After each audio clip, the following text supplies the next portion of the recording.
नमस्कार दर्शकों, मैं भरत कुमार आज की नई कहानी में आप सभी का एक बार फिर से स्वागत करता हूँ। आज की हमारी कहानी है धर्म बड़ा या लक्ष्मी। एक बार धर्म और लक्ष्मी जी में बहस हो गई। धर्म बोले कि मैं श्रेष्ठ हूँ और लक्ष्मी जी बोली कि मैं श्रेष्ठ हूँ। दोनों स्वर्ग के राजा इंद्र के पास गए। इंद्र ने उनसे पूछा कि आप दोनों आज अचानक मेरे पास कैसे आए हो। तब धर्म और लक्ष्मी जी ने अपनी बात इंद्र के सामने रखी। लक्ष्मी ने कहा, हे देवराज इंद्र, धर्म यह मानने को तैयार नहीं है कि मैं सबसे सर्वश्रेष्ठ हूँ, क्योंकि बिना लक्ष्मी के जीवन का कोई मूल्य नहीं होता। तभी धर्म ने कहा कि हे देवेंद्र, धर्म के बिना जीवन का कोई भी औचित्य नहीं रहता, इसलिए मुझे लगता है कि मैं श्रेष्ठ हूँ। अब हम चाहते हैं कि आप हमारा न्याय करें और बताएं कि हम दोनों में कौन सर्वश्रेष्ठ है। देवराज इंद्र धर्म संकट में पड़ गए।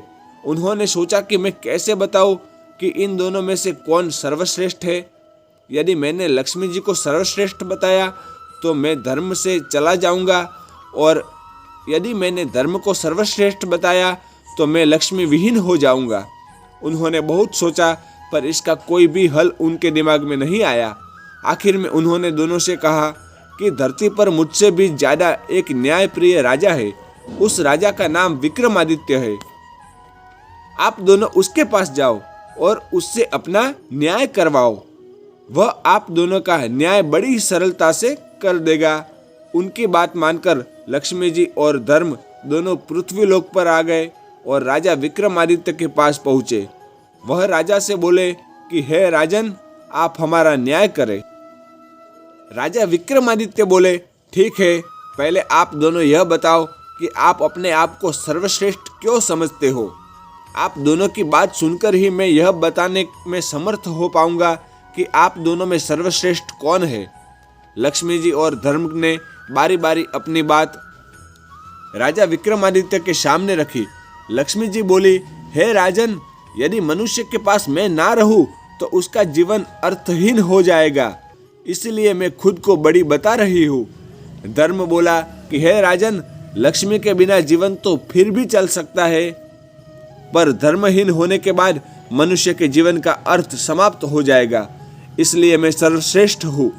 लक्ष्मी जी और धर्म ने अपनी अपनी बात राजा विक्रमादित्य के सामने रखी। लक्ष्मी जी बोली कि हे राजन, अब आप ही हम दोनों का न्याय करें और बताएं कि हम दोनों में कौन श्रेष्ठ है। राजा विक्रमादित्य बहुत विद्वान थे। वह समझ गए कि यह अत्यंत कठिन न्याय है। यदि मैंने माता लक्ष्मी को सर्वश्रेष्ठ बता दिया तो मैं धर्म से विरक्त हो जाऊंगा, और यदि मैंने धर्म को श्रेष्ठ बता दिया तो लक्ष्मी जी मुझसे रूठ जाएगी। उन्होंने कुछ देर तक सोचा और फिर निर्णय लिया कि धर्म चला जाएगा तो समझो सब कुछ चला जाएगा, इसलिए मैं धर्म को ही सर्वश्रेष्ठ बताऊंगा। आखिर में उन्होंने दोनों से कहा कि मेरे ज्ञान के अनुसार धर्म ही सबसे श्रेष्ठ है। धर्म के बिना जीवन का कोई अर्थ नहीं रहता। एक बार यदि लक्ष्मी न भी रही तो भी काम चल जाएगा। राजा विक्रमादित्य के इस न्याय से माता लक्ष्मी उन पर क्रोधित हो गई और उनका सारा राज्य और धन वैभव गायब कर दिया। अब विक्रमादित्य दर दर के भिखारी हो गए। ऐसे में उन्होंने अपने राज्य से जाना ही उचित समझा। उन्होंने अपनी तलवार उठाई और अपने घोड़े को लेकर राज्य से निकल पड़े। वहां से निकलकर वह एक नदी के पास पहुंचे। अब उन्हें भूख भी लग रही थी, इसलिए उन्होंने सोचा कि नदी से कुछ मछलियां पकड़ी जाए।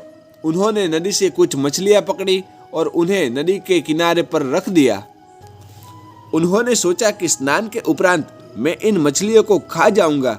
जैसे ही वह नहाकर नदी के बाहर आए तो देखा कि सारी मछलियां जल में कूद गई। वह समझ गए कि यह सब लक्ष्मी जी के क्रोध के कारण हुआ है। वह कुछ नहीं बोले और भूखे ही वह अपनी बहन के घर की तरफ चल पड़े। उनकी बहन को वहां के गुप्तचरों ने बताया कि तुम्हारा भाई विक्रमादित्य तुमसे मिलने आ रहा है। उसने जब पूछा कि उसका भाई कैसे आ रहा है तो उसे गुप्तचरों ने बताया कि वह अकेला ही घोड़े पर कटे हाल वस्त्रों में आ रहा है। यह सुनकर उसकी बहन ने कहा कि उसे घोड़े के अस्तबल में ठहरने को कहो। विक्रमादित्य को घोड़ों के अस्तबल में ठहराया गया और खाने के लिए उन्हें चोकर की रोटी दी गई। यह देखकर वह समझ गए कि लक्ष्मी जी की नाराजगी का असर दिख रहा है, इसलिए उन्होंने वह रोटियां जमीन में गड्ढा खोदकर धरती में गाड़ दी और बोले कि हे धरती माँ, जब मैं दोबारा यहाँ आऊँगा तो आपसे ले लूँगा। आप यह रोटियां इसी स्थिति में संभाल कर रखना। इसके बाद बिना किसी को बताए वह वहाँ से रवाना हो गए। अगले दिन सुबह वह अपने एक प्रिय मित्र के पास पहुँचे।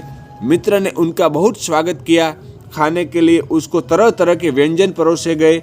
जब राजा विक्रमादित्य खाना खाने बैठे तो उन्होंने देखा कि खूंटी पर नौलखा हार टंगा हुआ था। जैसे ही जैसे वह भोजन खाते जा रहे थे, वैसे वैसे खूंटी भी नौलखा हार को निगल रही थी।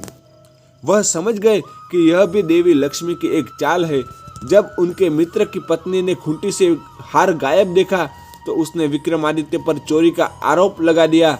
विक्रमादित्य ने अपनी सफाई में कुछ भी नहीं कहा।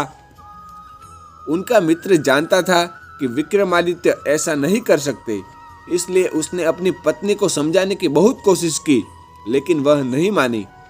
अब विक्रमादित्य वहां से चल पड़े और दूसरे राज्य में पहुंच गए। लगातार यात्रा करने के कारण वह थक गए थे, इसीलिए उन्होंने किसी वृक्ष के नीचे थोड़ी देर आराम करने की सोची। जब वह पेड़ के नीचे बैठे थे तो थकान के कारण कुछ ही देर में उनको नींद आ गई। इसी दौरान वहां के राजा के यहाँ चोरों ने चोरी की थी। वह धन लेकर भाग रहे थे। उनके पीछे राजा के सैनिक थे। सैनिकों के डर से भागते हुए चोरों ने वह धन सोते हुए विक्रमादित्य के पास रख दिया और आगे चले गए। कुछ ही देर में राजा के सैनिक भी चोरों की तलाश में वहां पहुंचे। सैनिकों ने जब देखा कि राजा का धन विक्रमादित्य के पास पड़ा है तो उन्हें समझ में आ गया कि यही चोर है। वह उसको पकड़कर राजा के पास ले गए। उन्होंने सारा धन, घोड़ा और तलवार भी अपने कब्जे में ले लिए। राजा ने विक्रमादित्य से पूछा कि क्या तुमने यह धन चुराया है? विक्रमादित्य ने कहा कि राजन, मैंने यह धन नहीं चुराया है।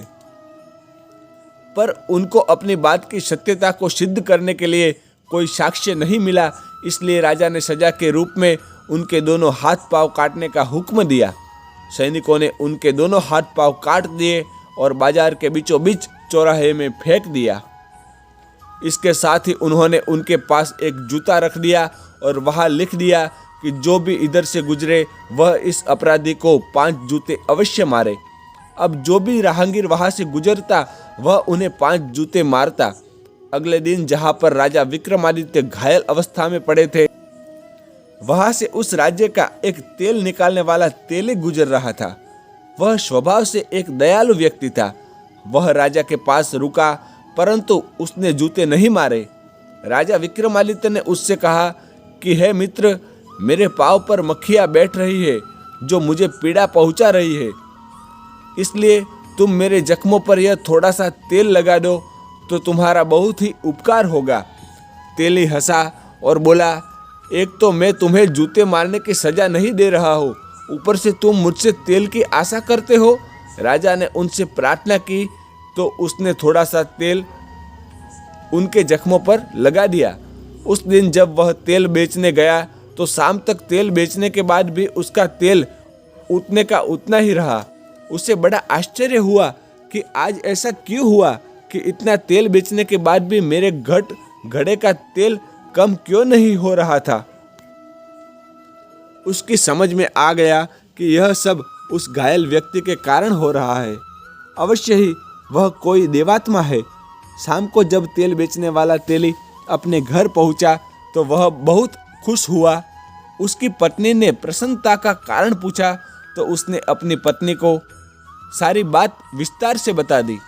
वह व्यक्ति बोला कि वह कोई दिव्य आत्मा है। उसकी पत्नी ने कहा कि आप किसी प्रकार उस व्यक्ति को अपने घर ले आओ। वैसे भी हमारे कोई संतान नहीं है, इसी बहाने हमें संतान सुख भी प्राप्त हो जाएगा। तेली कहने लगा कि राजा से पूछे बगैर हम उसे अपने घर नहीं ला सकते, इसीलिए पहले हमें इस संदर्भ में राजा से इजाजत लेनी होगी। तेली की पत्नी बोली कि आप कल सुबह जाकर राजा से बात कर लो अब देरी करना उचित नहीं है। अगले दिन प्रातःकाल वह तेली राजा से मिलने राजमहल पहुंच गया। राजा ने तेली से आने का कारण पूछा तो तेली बोला कि मालिक, यदि आप आज्ञा दे तो मैं उस लूले लंगड़े व्यक्ति को अपने घर ले जाऊं। हमारे कोई संतान नहीं है, इसलिए हमारी इच्छा है कि हम उसको अपने साथ रखकर संतान सुख प्राप्त करें। राजा कुछ देर सोचता रहा, फिर बोला कि वैसे भी वह व्यक्ति हमारे लिए किसी काम का नहीं है, इसलिए तुम उसको अपने घर ले जा सकते हो। राजा की आज्ञा मिलते ही वह तेली विक्रमादित्य को अपने घर ले आया। विक्रमादित्य ने उसके घर में पहुंचने के बाद से उसके हर कार्य अच्छे ढंग से होने लगे। वह विक्रमादित्य की जितनी सेवा करते उनकी समृद्धि उतनी ही बढ़ती जाती। इधर राजा की राजकुमारी बहुत ही विदुषी थी। वह लगभग हर कला में पारंगत थी। वह शाम को दीपक राग गाकर महल और शहर के दियों को प्रज्वलित करती और फिर जब वह रात को दिए बुझा देती, विक्रमादित्य फिर से दीपक राग गाकर दिए प्रज्वलित कर देते। जब 2-3 दिन ऐसा हुआ तो राजकुमारी को विश्वास हो गया कि राज्य में कहीं ना कहीं विक्रमादित्य रहते हैं, क्योंकि दीपक राग गाने वाले गिनती के ही लोग हैं जिनमें विक्रमादित्य सर्वश्रेष्ठ है। उन्हीं दिनों राजा ने राजकुमारी का स्वयंवर रच दिया। दूर दूर के राजाओं और राजकुमारों को आमंत्रित किया गया। जिस दिन स्वयंवर था उससे पिछले दिन विक्रमादित्य ने तेली से कहा कि हे पिताश्री, मैं भी स्वयंवर देखना चाहता हूँ, इसलिए आपसे प्रार्थना है कि मुझे कल वहाँ पर लेकर चलो। तेली ने समझाया कि तुम चल फिर नहीं सकते, तुम्हें कहीं कोई चोट ना लग जाए। लेकिन जब विक्रमादित्य अपनी बात पर अड़ गए तो वह तेली उन्हें स्वयंवर में ले जाने के लिए राजी हो गया। वह बोला कि कल प्रातः मैं तुम्हें स्वयंवर दिखाने ले चलूंगा। थोड़ी देर बाद राजा के यहाँ से तेली को संदेशा आया कि राजा को 100 घड़ा तेल कल सुबह तक चाहिए। तेली ने कहा कि भाई, यह कैसे संभव हो सकता है, यह तो बहुत ज्यादा है। संदेश लाने वाला बोला कि मैं कुछ भी नहीं जानता, राजा के आदेश से आपको यह कार्य करना होगा, वरना आप सजा के लिए तैयार हो जाओ। तेली बहुत ज्यादा तनाव में आ गया। यह तो असंभव कार्य था। वह बहुत दुखी हो गया। तभी विक्रमादित्य ने पूछा कि पिताश्री, आप इतना चिंतित क्यों हो? तेली ने अपनी चिंता का कारण बताया तो विक्रमादित्य ने कहा कि आप उनसे 100 घट मंगवा ले और चिंता ना करें, मुझ पर विश्वास करें, कल हम उन्हें 100 घट तेल अवश्य दे देंगे। तेली को विक्रमादित्य की शक्तियों का भान था। उसने राजा को कहकर 100 घट मंगवा लिए। रात में विक्रमादित्य तेली से बोले, अब आप दोनों आराम से सो जाओ, मैं रात में 100 घट तेल निकाल लूंगा। तेली की पत्नी बोली कि बेटा, तेरे हाथ और पाँव नहीं है, बता तो कैसे बेलों को चला पाएगा? विक्रमादित्य ने कहा, माँ तू निश्चिंत होकर सो जा, मैं सब कार्य कर लूंगा। रात में विक्रमादित्य ने 100 घट तेल निकाल दिए। सुबह जब राजा के व्यक्तियों ने देखा तो आश्चर्य से भर गए। तेली और उनकी पत्नी को अब पूर्ण विश्वास हो गया कि यह लड़का जरूर कोई देवता है, इसलिए अब कोई चिंता नहीं करनी चाहिए। अगले दिन तेली ने विक्रमादित्य को नहला धुलाकर नए वस्त्र पहना दिए और फिर उनको ले जाकर स्वयंवर में दूर बैठा दिया। कुछ समय उपरांत जब सब राजा और राजकुमार आ गए तो राजकुमारी को वर के चुनाव के लिए भेजा गया। राजकुमारी ने उन लोगों में विक्रमादित्य को तलाशना शुरू किया। उसे राजाओं में तो कोई भी ऐसा ना दिखाई पड़ा जो विक्रमादित्य लगे। तभी उसकी निगाह दूर बैठे अपंग व्यक्ति पर गई। उनमें उससे बहुत तेज दिखाई पड़ा। उनका तेज देखकर वह समझ गई कि वही राजा विक्रमादित्य है। बस फिर क्या था, वह माला लेकर उनकी ओर चल पड़ी और पास पहुंचकर माला उनके गले में डाल दी। वहां उपस्थित राजा, राजकुमार और लोग आश्चर्यचकित हो गए कि आखिर राजकुमारी ने ऐसा क्यों किया। राजकुमारी के परिवार के लोगों ने कहा कि लगता है राजकुमारी की तबीयत सही नहीं है, इसलिए उससे यह गलती हो गई है। सबने राजकुमारी को पंखा किया, जल पिलाया और फिर से वर के गले में डालने के लिए माला दी। राजकुमारी ने माला फिर से विक्रमादित्य के गले में डाल दी। वहां उपस्थित जन समूह को लगा कि राजकुमारी का स्वास्थ्य सही नहीं है, इसलिए वह इस प्रकार का व्यवहार कर रही है। इतनी सुंदर राजकुमारी आखिर क्यों एक अपाहिज के गले में माला डाल रही है? लोगों के सुझाव से राजकुमारी को दोबारा माला दी गई ताकि वह सही वर का चुनाव कर सके, पर इस बार भी राजकुमारी ने विक्रमादित्य के गले में ही माला डाली। राजकुमारी के इस व्यवहार से वहां आए राजा और राजकुमार क्रोधित होकर राजकुमारी के पिता से बोले कि यदि आपकी पुत्री को एक अपाहिज से ही विवाह करना था तो हम सबको आपने आमंत्रण क्यों भेजा? राजा भी बहुत शर्मिंदा थे, पर क्या करते, सामाजिक रीतियों का पालन करना भी जरूरी था। इसीलिए उन्होंने राजकुमारी का विवाह उस अपाहिज के साथ करवा दिया और राजमहल से विदा कर दिया। राजकुमारी राजा विक्रमादित्य के साथ उस तेली के यहाँ आकर रहने लगी। तेली और उसकी पत्नी इस बात से चिंतित थे कि राजकुमारी उनके साथ कैसे रह पाएगी, पर राजकुमारी ने उनकी चिंता को निरर्थक साबित कर दिया। वह उनके साथ सहजता से रहने लगी। एक दिन विक्रमादित्य ने राजकुमारी से कहा कि आज उनका हिरण का मांस खाने का मन है, अतः वह जाकर अपने भाइयों से ताजा शिकार किए किसी हिरण का मांस लेकर आए। राजकुमारी का मन नहीं था कि वह अपने भाइयों से कुछ भी मांगे, परंतु वह अपने पति की इच्छा का भी सम्मान करना चाहती थी। इसलिए मन मारकर वह अपने भाइयों के पास गई।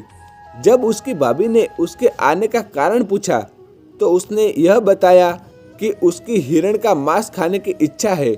वह उसने विक्रमादित्य की इच्छा को अपनी इच्छा बताया। वह नहीं चाहती थी कि कोई उसके पति के बारे में कुछ गलत कहे, पर फिर भी उसकी भाभीयों ने उसे उसके पति के बारे में सुनाया और बोली, जब हिरण के मांस का इतना ही शौक था तो किसी अच्छे व्यक्ति को पति के रूप में चुनती। राजकुमारी उतनी जली कटी बातें सुनकर वापस आ गई। उसने सारी बातें विक्रमादित्य को आकर बताई। विक्रमादित्य ने कहा कि कोई बात नहीं, तुम उनसे मेरी तलवार और मेरा घोड़ा मांग लाओ। राजकुमारी जब वापस जाने लगी तो विक्रमादित्य को कुछ याद आया। उन्होंने राजकुमारी को अपना एक रुमाल यह कहते हुए दिया कि मेरी तलवार और घोड़ा कोई दिक्कत करे तो यह रुमाल उन्हें दिखा देना, वह चुपचाप आ जाएंगे। जब राजकुमारी वापस महल पहुंची तो उसकी भाभीयों ने उसका फिर मजाक बनाया। राजकुमारी बोली, इस बार मैं हिरण का मांस नहीं, उनका घोड़ा और उनकी तलवार लेने आई हूँ। तलवार और घोड़े ने भी वहाँ आतंक मचा रखा था। कोई उनसे करीब नहीं जा पा रहा था। जब राजकुमारी ने उनकी मांग की तो भाभीयों ने सोचा कि अच्छा है, यह उनका शिकार बन जाए, इससे हमें सुकून मिल जाएगा। उन्होंने वहां से दोनों को ले जाने को कह दिया। जब राजकुमारी उनको लेने गई तो तलवार सांप बनकर उसे काटने दौड़ी और घोड़ा दुलतिया मारने लगा।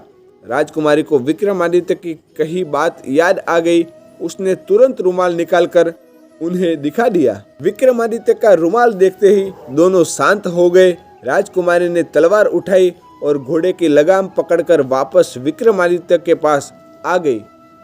जब शाम होने को हुई तो विक्रमादित्य ने राजकुमारी से कहा कि अब वे उसे घोड़े की पीठ पर बैठा दे।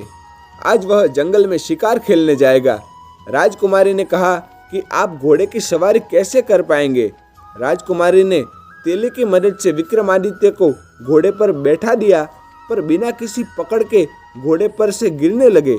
राजकुमारी यह सब देखकर बहुत दुखी हुई। उसकी आंखों में पानी भर आया। उसने आंखों के आंसुओं को छुपाने के लिए मुंह दूसरी ओर घुमा लिया। तभी उन्हें लगा कि जैसे घोड़े की लगाम को कोई उनके हाथों से खींच रहा है। उसने जल्दी घूमकर विक्रमादित्य की ओर देखा तो वह स्तंभ हो गई। उसने देखा कि राजा विक्रमादित्य घोड़े पर सवार थे। वह बहुत खुश हुई।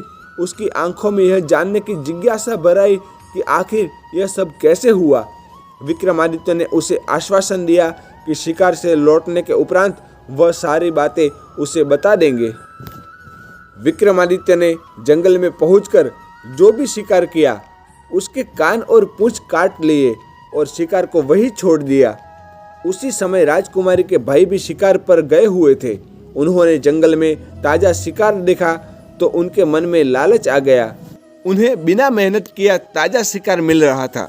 उन्हें लगा कि यह ताजा शिकार तो उनके लिए पुरस्कार के समान है।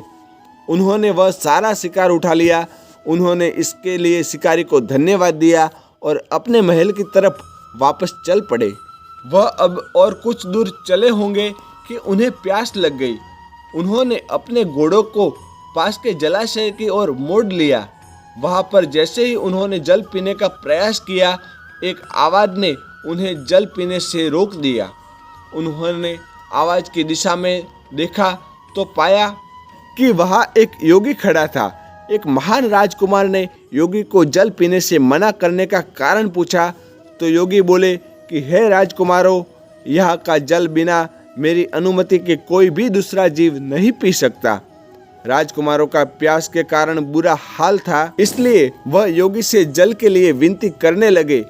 योगी ने कहा कि यदि तुम जल पीना चाहते हो तो उसके लिए तुम्हें अपने कुल्हों पर गर्म सिक्कों से गुदवाना पड़ेगा। जल के बिना उनकी ग्रीवा शुष्क हो चुकी थी, इसलिए शर्त मानने के अतिरिक्त उनके पास और कोई चारा नहीं था। इसलिए शर्त के अनुसार उन्होंने अपने कुल्हों पर सिक्कों से गुदवाया और फिर जल पीकर रवाना हो गए। इधर विक्रमादित्य, जो कि योगी बने हुए थे, अपने निवास स्थान पर लौट आए। घर पहुंचते ही जिज्ञासा से भरे राजकुमारी तेली और उसकी पत्नी उनके चारों तरफ एकत्र हो गए। वह बोले कि हे देवताओं की तरह दिखने वाले, तुम अपना परिचय देकर हमारे भीतर पैदा हुई जिज्ञासा का अंत करो। राजा विक्रमादित्य को लगा कि अब इन्हें अंधकार में रखना सही नहीं है। वह बोले कि हे धर्मपिता और माता, मैं राजा विक्रमादित्य हूँ। फिर उन्होंने अपनी आप बीती को संक्षेप में उन्हें बताया। जब उन्हें पता चला कि वह राजा विक्रमादित्य है तो उनके चरणों में गिर पड़े और अनजाने में हुई अपराध के लिए क्षमा प्रार्थना करने लगे। राजा विक्रमादित्य ने उन्हें समझाया कि वह उनसे नाराज नहीं है। उन लोगों ने अपने स्वजनों से भी ज़्यादा अच्छा व्यवहार उनके साथ किया है। अगले दिन प्रातः राजा विक्रमादित्य ने राजकुमारी को फिर राजमहल यह कहकर भेजा कि इस बार भी तुम अपने भाइयों से शिकार की मांग करना। यदि आनाकानी करे तो बोलना कि वह अपने उन शिकारों को केवल दिखा भर दे। जब वह शिकार दिखाने को राजी हो गए तो जाए और तुम्हें शिकार दिखा दे। तब तुम उनसे पूछना कि उनके शिकारों के कान और पूंछ कहाँ है। फिर विक्रमादित्य ने पिछली रात जंगल में घटी सारी घटना राजकुमारी को बता दी। एक थैला उन्हें देकर बोले कि आखिर में तुम यह थैला उनके सामने पलट देना और फिर मेरे बारे में बता देना। इस बार राजकुमारी बिना किसी संकोच के ही भाइयों के घर चल पड़ी। इस बार भी वहाँ वही परिस्थितियाँ बनी जो पिछली बार बनी थी। जब उन्होंने बिना कान और पूंछ वाले शिकार उसे दिखा दिए तो राजकुमारी ने कान और पूंछ के बारे में पूछा। अंत में राजकुमारी ने वह थैला जो विक्रमादित्य ने उसे दिया था उनके सामने पलट दिया। थैले में भरे कान और पूंछ नीचे बिखर गए। जब उसकी भाभियों ने उससे इसके बारे में पूछा कि यह सब क्या है तो राजकुमारी बोली कि आप अपने पतियों से ही पूछो और उनसे पूछो कि कल रात को पोखर का जल पीने का उन्होंने क्या भुगतान किया है। जब उसकी भाभियों ने अपने पतियों से इसके बारे में पूछा तो सबने पिछली रात की सारी घटना बता दी। भाभियों ने आश्चर्य से राजकुमारी से पूछा कि उसके पास यह कान और पूंछ कैसे आए तो उसने बताया कि वह योगी और कोई नहीं स्वयं उसके पति थे। भाभियों ने व्यंग्य से कहा कि यह कैसे संभव हो सकता है, एक अपाहिज यह सब कैसे कर सकता है। तब राजकुमारी ने बता दिया कि जिन्हें आप अपाहिज कह रही है वह राजा विक्रमादित्य है। राजा विक्रमादित्य का नाम सुनते ही महल में खलबली मच गई।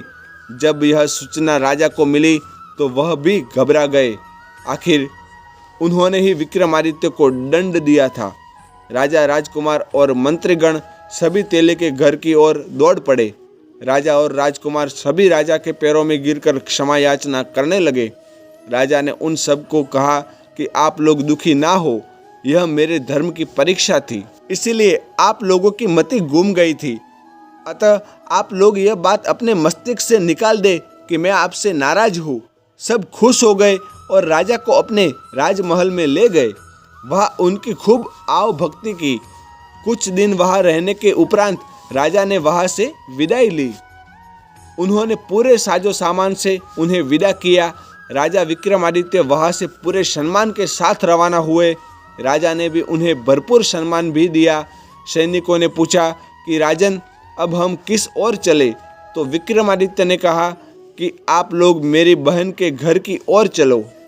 जब वे लोग विक्रमादित्य की बहन के नगर के पास पहुँचे तो बहन को भी उसके गुप्तचरों से समाचार प्राप्त हो गया कि उसका भाई विक्रमादित्य आ रहा है। उसने अपने गुप्तचरों से पता किया कि विक्रमादित्य किस परिस्थिति में आ रहा है, तो गुप्तचरों ने बता दिया कि वह पूरे लाव लश्कर के साथ आ रहा है। बहन ने तुरंत राज्य के कर्मचारियों से उसके भव्य स्वागत के लिए कहा और बोला उसे विशेष महल में ठहराया जाए। जब विक्रमादित्य पहुंच गए तो बहन उनके लिए बेहतरीन व्यंजन बनाकर उनके स्वागत में पहुंची। जब विक्रमादित्य ने वहां भोजन करने से मना कर दिया और बहन को लेकर गौशाला में पहुंचे। एक जगह जमीन खोदकर उन्होंने वही सूखी रोटियां निकाली जो उसकी बहन ने उस समय उनके लिए खाने को भेजी थी जब उन पर लक्ष्मी जी रुष्ट हुई थी। बहन बहुत शर्मिंदा हुई। उसने अपने किए पर शर्मिंदगी जताई, लेकिन विक्रमादित्य ने कहा कि बहन, मुझे इस बात का कोई दुख नहीं है, पर तुम्हें संबंधों की मर्यादा का पालन करना था। अगले दिन वह वहां से रवाना हो गए। कर्मचारियों से अपने मित्र के घर चलने को कहा।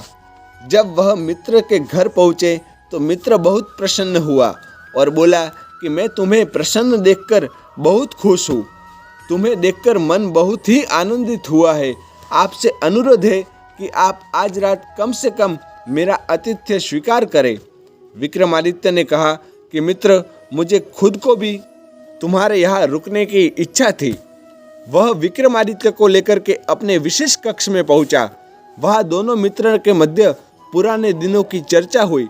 रात को खाने के समय विक्रमादित्य को उसी स्थान पर भोजन परोसा गया जहाँ पिछली बार खाने के समय खूंटी ने हार निगला था। विक्रमादित्य ने जैसे भोजन करना शुरू किया, खूंटी ने भी निवाले के साथ हार को उगलना शुरू कर दिया। जैसे ही विक्रमादित्य का भोजन समाप्त हुआ, रानी का नौलखा हार खूंटी पर टंगा दिखाई पड़ा। राजा की निगाह खूंटी पर गई तो वहाँ उन्हें खोया हुआ अपना नौलखा हार टंगा देखा। राजा आश्चर्य से भर उठे और रानी से बोले कि यह कैसी अनोखी घटना है। इस हार की चोरी का इल्जाम तुमने मेरे मित्र विक्रमादित्य पर लगाया था। तब मैंने तुम्हें कहा था कि ऐसा कार्य मेरा मित्र विक्रमादित्य नहीं कर सकता, जो दुनिया की तकलीफों को हरता रहता है। क्या वह एक तुच्छ हार के लिए इतना गिर सकता है? जाओ, अपना हार ले लो। रानी को अपने द्वारा किए गए कार्य पर बहुत शर्मिंदगी हुई। उसने हाथ जोड़कर राजा विक्रमादित्य से क्षमा मांगी।